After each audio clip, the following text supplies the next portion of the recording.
So thank you very much for having me here today. Good morning. Well, thank you very much, Joshua, for the big picture here. And I think maybe coming from a particular company, a company that has its heritage in Sweden and it's today a global company but has a long history in the European Union, maybe I could shed some practical examples of what cross-border data flows and data-driven innovation means for a company like Ericsson with a significant interest in the EU. Maybe just to give you some data points on why Europe matters for Ericsson. We have about 60% of our R&D we spend in the European Union, which is about 60% of 4 billion euros every year. We have 24 R&D centers in the European Union, in the UK, Spain, Italy, Sweden, Germany, Finland, United Kingdom, and Croatia. We have 5 manufacturing facilities, and we have also services centers. So both when it comes to R&D, production and service delivery, we have a strong base in the European Union.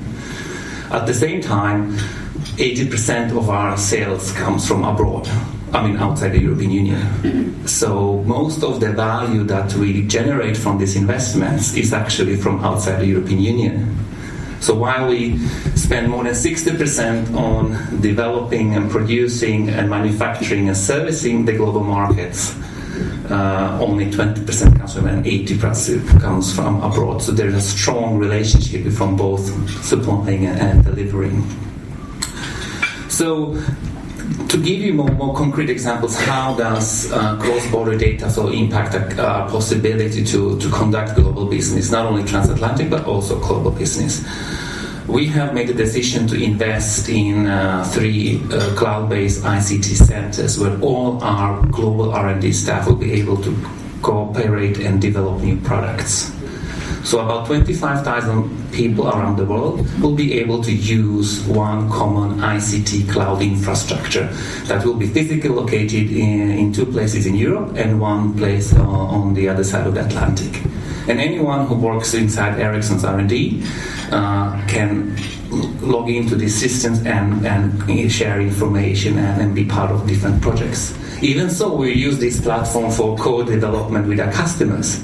So any interesting projects we might have with European, US, or other operators around the world, they can again tap into this cloud infrastructure and collaborate and cooperate. We believe that this is extremely important for our capability to innovate in future and to be competitive and to stay in the leadership position we have today. So in this aspect, cross-border data flows will absolutely fundamentally set the condition for that capability to be preserved, both in terms of having the R&D resources in Europe and being able to move those R&D products eventually to global markets. So that is one concrete example on the global value chain dimension from an R&D point of view. From a services point of view, Ericsson manages networks on behalf of mobile operators for more than 1 billion mobile users. So in one way, as a wholesale white label, we are the biggest operator in the world. Not because we want to be one operator, we don't want to compete with customers, but we manage 365 days a year the ongoing functioning of these networks. And we do that majorly from 5 centers, and one of them is here in Europe. And again, for us to be able to service these networks, global data flows is absolutely essential. And majority of that servicing is happening for operators outside the European Union. So again, if we have no cross-border data flows, we cannot use Europe as a base for delivering remote services to the global markets. So R&D and after-sales services.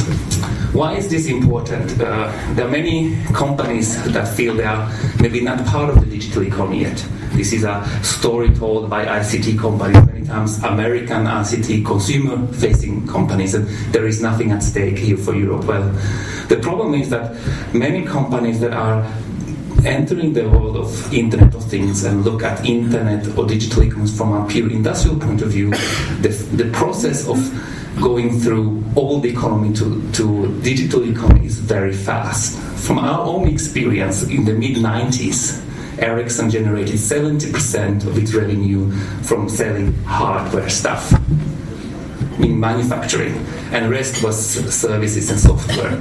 10 years later, that relationship was inversed. So 70% of our turnover today is software and services, and all of them require digital. I had a discussion with another European company, ABB. They are now at 50% threshold. So only half of their products are physical and 50% are software and services. So this is how quickly companies that are seen as old economy companies, if they join this digital economy and will be part of this ICT Internet of Industries today, this is how quickly it can go. 10 years. That's half of the lifetime of the 95 directive. So when people talk about the 95 directive needs to be brought to the internet era, well, it needs to be brought into the Internet of Things era, because if we only bring it to the internet era, we miss the pole position of the manufacturing industry in Europe. So again, GDPR, TTIP, PSA, they are all interlinked, and there is no way to find a solution in one instrument and not the other. Finally, when it comes to products and servicing, coming with innovations, and wrongly so, I believe that Ericsson is not always given as an example of innovative solutions, but maybe some of you heard about Fukushima and the tragic development in Japan. Well, some R&D engineers in Ericsson, well, how can we make sure that the excavation that takes place there doesn't actually require people to be physically there? So we went to another company that actually manufactures excavators, and we bought some Oculus and created a remote operation of the machine. So you can actually send an excavator into a radioactive environment, and you can run it from Stockholm. Cross-border data flows, network performance, quality of service. If that network only delivers best effort, that machine will crash. That is also very important to consider. But of course, these are not, and this is one example how both data-driven innovation, cross-border data, and quality of service network matters for things like this. There are other examples as well. We have a project with a mining company where we actually help them to position people in the mines. And if there is an explosion, with less than 1 centimeter square precision, we can position every person in that mine.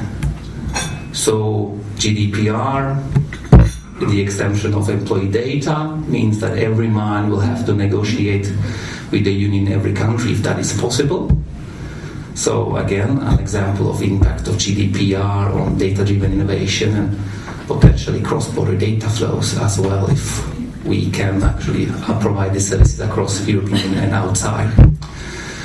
So this is another example of an innovative service that really puts also, I get, competing interests. You know, you have right to privacy and right to life, and of course that balance is very delicate to make, but it's very important that there are competing interests that needs to be balanced, and it's very important to move away from one fundamental isolated perspective and make a much broader assessment of the both social, economical, and private matters that are at stake here.